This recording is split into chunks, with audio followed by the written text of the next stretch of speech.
Welcome to Rajan's Biology. In previous videos, we have discussed about cell structure and function. Okay, ఇక్కడ మనము plant tissues అనే topic from class ninth class నుంచి తీసుకోబడినటువంటి వృక్ష కణజాలాలు. Okay, వృక్ష కణజాలాలు అనే పాఠంలోని topic గురించి మనము డిస్కస్ చేయబోతున్నాం. వృక్ష కణాలు. అసలు టిష్యూ అంటే ఏంటిది? What is the tissue? Tissue అంటే group of cells. Okay, group of cells ఏవైతే ఉన్నాయో ఇవి సిమిలర్ ఇన్ స్ట్రక్చర్, అమరిక, ఒకే రకమైనటువంటి ఆకారాన్ని కలిగి సిమిలర్ ఇన్ స్ట్రక్చర్.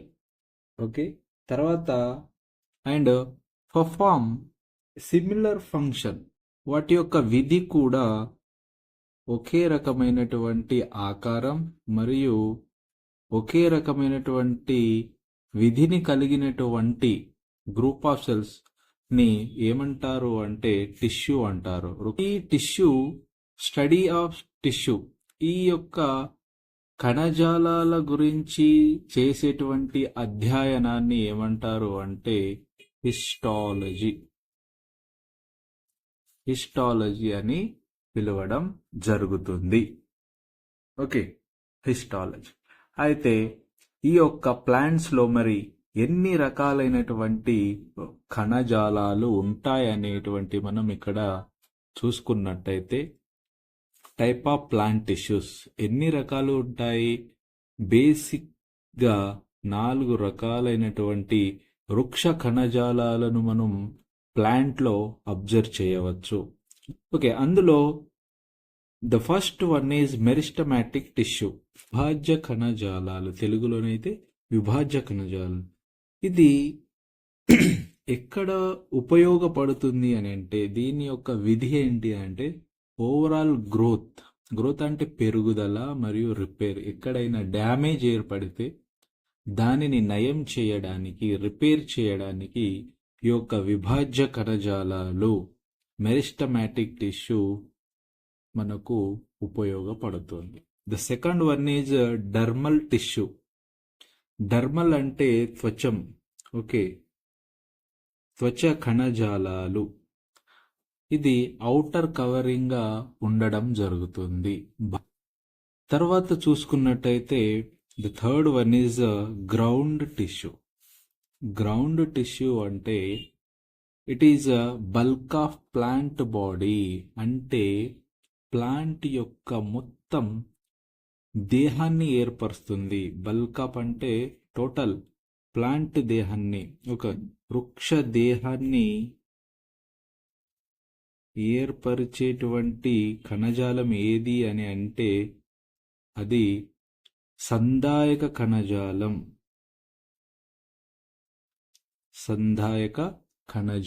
ఇది ఏం చేస్తుంది అంటే బల్క్ ఆఫ్ ప్లాంట్ బాడీ అంటే వృక్ష దేహం మొత్తం ఇది విస్తరించి ఉంటుంది.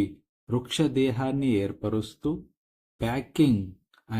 ప్యాకింగ్ అదర్ టిష్యూస్, ఇతర కణజాలాలను వాటి యొక్క స్థానాల్లో ఉండే విధంగా ఇది చేయడం జరుగుతుంది.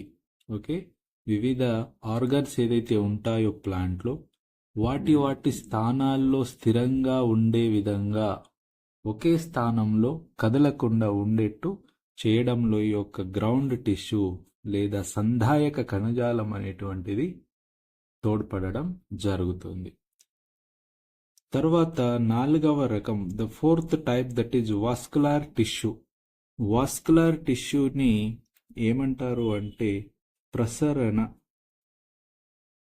ప్రసరణ కణజాలం అని పిలవడం జరుగుతుంది. ప్రసరణ అంటే ఏంటిది? ఇది దేన్ని ప్రసరణ చేస్తుంది అంటే vascular tissues helps in transport, అంటే పదార్థాలను రవాణా చేయడంలో first one is the meristematic tissue.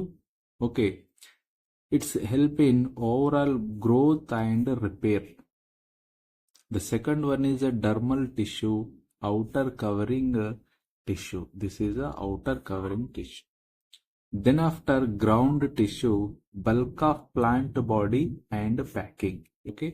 Vascular టిష్యూని ఏమంటారు అంటే ప్రసరణ. ఎందులో ఉపయోగపడుతుంది? ట్రాన్స్పోర్ట్. పదార్థాలను రవాణా చేయడంలో వాస్కులర్ టిష్యూ అనేటువంటివి ఈ రకంగా 4 రకాలైనటువంటి టిష్యూస్ని మనం ప్లాంట్లో గమనించవచ్చు. ఇప్పుడు ఒక్కొక్క దాని గురించి మళ్ళీ డీటెయిల్గా తెలుసుకుందాం. Okay, the first one is meristematic tissue. Meristematic అంటే మనం చెప్పాము విభాజ్య కణజాలం.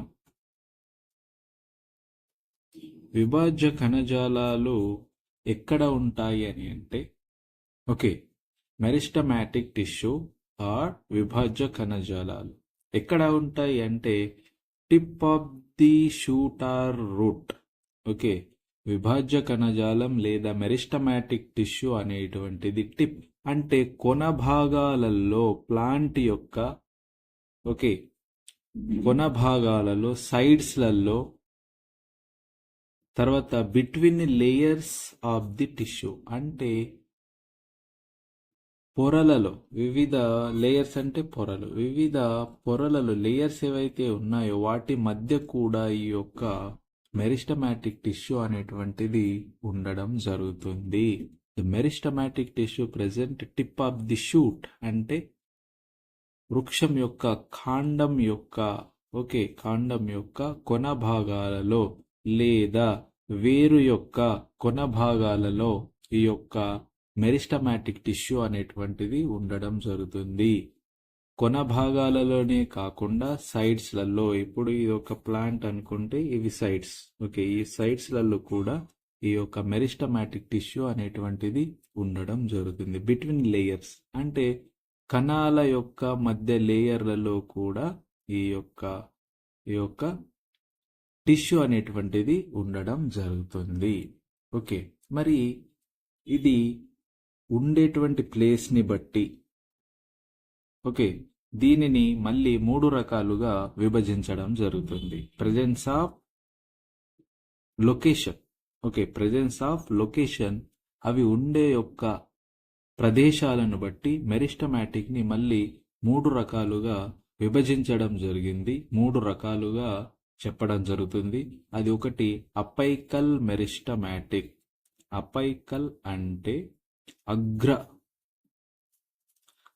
విభాజ్య కణజాలం. ఓకే, అగ్ర విభాజ్య కణజాలాలు ఎక్కడ ఉంటాయి? అగ్ర అంటే ఈ యొక్క వర్డ్లోనే ఉంది. అపైకల్, అపై అంటే పైన, కొన భాగంలో. ఓకే, ఎక్కడైతే గ్రోత్ అనేటువంటి కొన భాగాలు ఎక్కడెక్కడైతే ఉంటాయో అక్కడ ఈ యొక్క అపైకల్ మెరిస్టమాటిక్ అనే టిష్యూ ఉండడం జరుగుతుంది. అగ్ర విభాజ్య కణజాలం అనేటువంటిది కొన భాగాలలో ఉంటుంది. కొన భాగాలు ఎక్కడ ఉంటాయి? కాండం కొన భాగాలు. వేరు యొక్క కొన భాగాలలో అపైకల్ మెరిస్టమాటిక్ ఉండడం జరుగుతుంది. అండ్ మరి ఏం చేస్తుంది అంటే బ్రింగ్ గ్రోత్ ఇన్ లెంత్, అంటే కాండం పెరగడానికి ఈ యొక్క అపైకల్ మెరిస్టమాటిక్ అనేటువంటిది ఉపయోగపడడం జరుగుతుంది. అంటే ఈ యొక్క అపైకల్ మెరిస్టమాటిక్ కాండం యొక్క పెరుగుదలకు తోడ్పడుతుంది, వేరు యొక్క పెరుగుదలకు తోడ్పడడం జరుగుతుంది. వేరులో పెరుగుదల ఉంది అని అంటే, కాండంలో పెరుగుదల ఉంది అని అంటే because of apical meristematic tissue. Okay, తర్వాత ఇంకో రకం, రెండవ రకం ఏంటిది అని అంటే లాటరల్ మెరిస్టమాటిక్ టిష్యూ. లాటరల్ అంటే పార్శ్వ, అంటే పక్కన ఉండేటువంటిది. ఓకే, ఎక్కడ పక్కన ఉంటుంది అని అంటే ఇప్పుడు చిన్న మొక్క అనేటువంటిది ఓకే పెద్ద వృక్షంలాగా మారుతుంది అని అంటే ఈ యొక్క కాండం అనేటువంటిది సైజులో, అంటే చిన్నప్పుడు అది ఇంతే సన్నగా ఉంటుంది, కానీ కొన్ని సంవత్సరాల తర్వాత అది ఇలా లావుగా పెరుగుతుంది. అంటే దీని యొక్క మందం సైడ్స్ అనేటువంటిది ఈ రౌండ్గా ఏమైందంటే పెరిగింది. అంటే సైడ్స్లలో, అంటే కాండం యొక్క సైడ్స్లలో, కొమ్మల యొక్క సైడ్స్లలో ఈ యొక్క టిష్యూ అనేటువంటిది ఉండడం జరుగుతుంది. పార్శ్వంగా అంటే సైడ్స్లలో ఉంటుంది. ఓకే, అందుకే దీన్ని ఏమంటారు, పార్శ్వ విభాజక కణజాలం అని పిలవడం జరుగుతుంది. Okay, so present around the edges ఈ రకంగా కాండం యొక్క చుట్టూ ఉండడం జరుగుతుంది. అందుకే దీన్ని ఏమంటారు అంటే లాటరల్ మెరిస్టమాటిక్ టిష్యూ అని పిలవడం జరుగుతుంది. లాటరల్ అంటే ప్రక్కన ఉంటుంది. ఓకే, ప్రక్కన కాండం చుట్టూ ప్రక్కకి ఆవరించి ఉండడం జరుగుతుంది. And growth in the girth of stem అంటే కాండము అనేటువంటిది లావుగా పెరగడానికి, ఇలా లావుగా అవ్వడానికి ఈ యొక్క లాటరల్ మెరిస్టమాటిక్ అనేటువంటిది ప్రధాన పాత్రను పోషించడం జరుగుతుంది. దీనిని కేంబియం అని కూడా అంటారు. ఓకే, పార్శ్వ విభాజ్య కణజాలానికి మరి ఒక పేరు కేంబియం, గుర్తుపెట్టుకోవాలి. ఓకే, ద మూడవ రకం ఏంటిది అంటే ఇది మూడవ రకం. Okay, inter calorie meristematic. Inter అంటే మధ్యస్థ. ఓకే, మధ్యస్థ విభాజ్య కణజాలము. ఓకే, మధ్యస్థ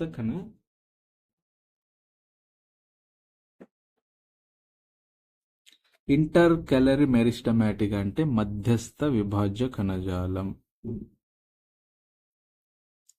మధ్యస్థ విభాజ్య కణజాలం. మధ్యస్థ అంటే ఈ యొక్క వర్డ్లోనే ఉంది, మధ్యస్థంగా ఉంటుంది.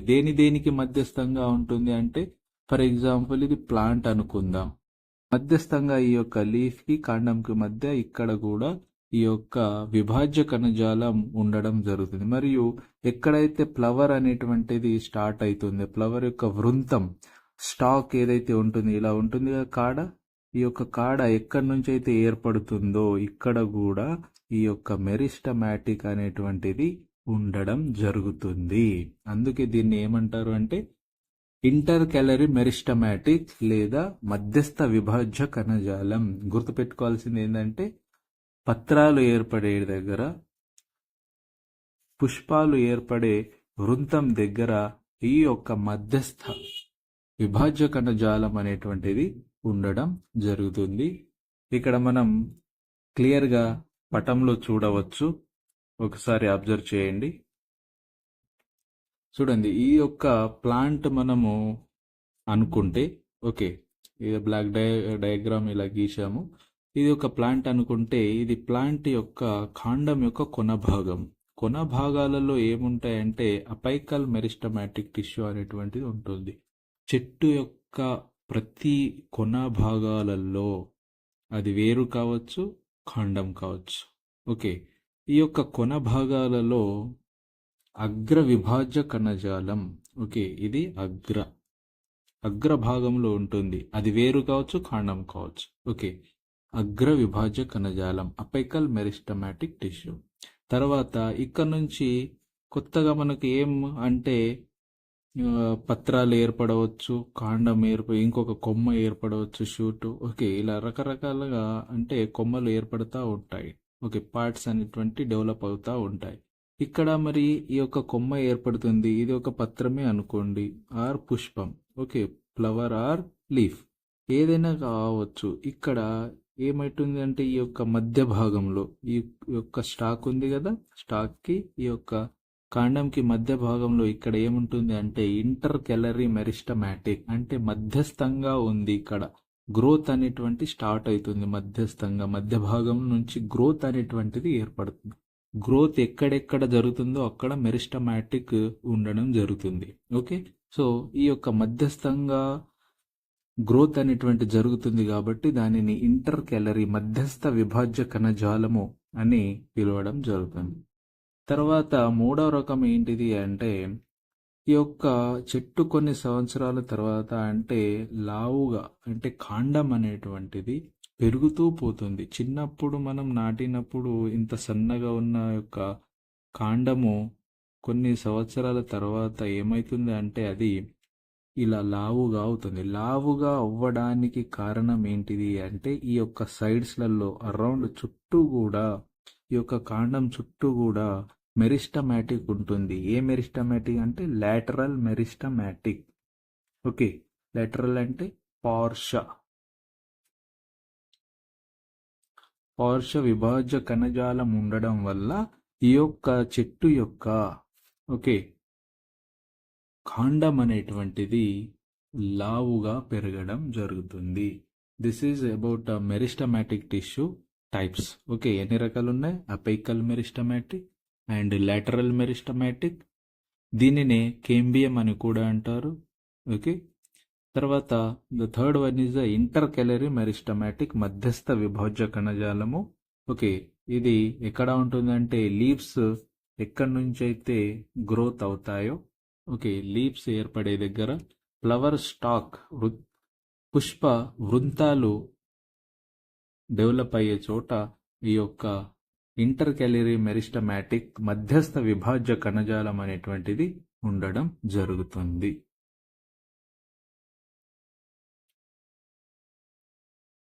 మెరిస్టమాటిక్ టిష్యూ యొక్క లక్షణాలను మనం అబ్జర్వ్ చేసినట్లయితే, the characteristic of meristematic tissue, cells of meristematic very small, చాలా చిన్నగా ఉండడం జరుగుతుంది. మెరిస్టమాటిక్ విభాజ్య కణజాలం యొక్క కణాలు ఏ విధంగా ఉంటాయంటే చిన్నగా ఉంటాయి. మరియు థిన్ అంటే పలుచగా, చాలా సన్నగా, చిన్నగా ఉండడం జరుగుతుంది. థిన్ సెల్ వాల్, ఇది ఒక సెల్ అనుకుంటే ఈ యొక్క సెల్ వాల్ అనేటువంటిది ఓకే ఎలా ఉంటుంది అంటే పలుచగా ఉండడం జరుగుతుంది. ఓకే, థిన్ సెల్ వాల్ ఉంటుంది.